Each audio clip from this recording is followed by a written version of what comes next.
LinkedIn echo chamber. This is ML's like Team Spirit. We're back with Nandu, who's come back for a very special reason. He was with us a few weeks ago where he was talking about his project Balanced.social, a platform to Nandu. What describe it again? We're kind of battling polarized opinions, aren't we, on Balanced.social?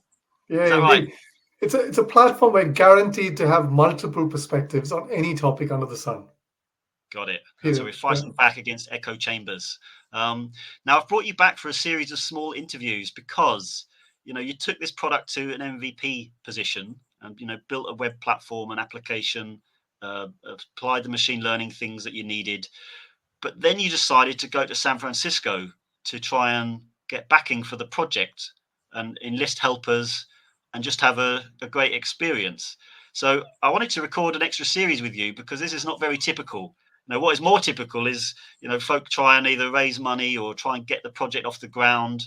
And, they stay in their local area whilst doing it. So it was inspiring when you did it, and I wanted to capture the experience. So we'll do a series of small questions on this one. I would like you to kick off by really setting the scene for, how you made the decision, and the first part of your journey, please. So, hey, look at this. San Francisco, it's a no-brainer, right? It's the global tech hub. All the companies that we've loved and grew up, the Googles of the world, the Facebooks, the Apples of the world were built there. So it was a no-brainer that I wanted to go there, meet interesting people. They could be potential co-founders, engineers, philanthropists, foundations, or potential VCs, and get feedback or actually get people to collaborate with. Tell us about the first part of your journey.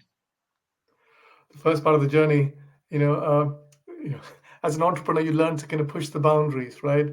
So here I wanted to go, I was completely convinced, but there was a small problem.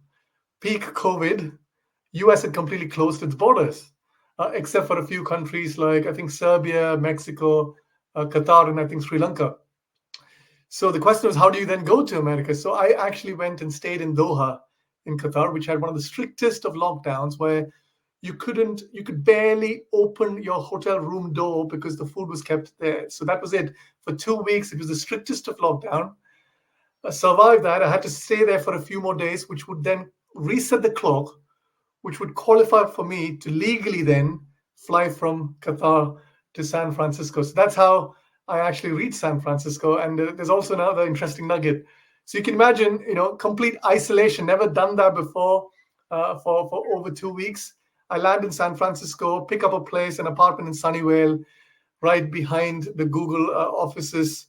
And then I happened to meet someone. I was so excited to talk to someone because I was in complete isolation.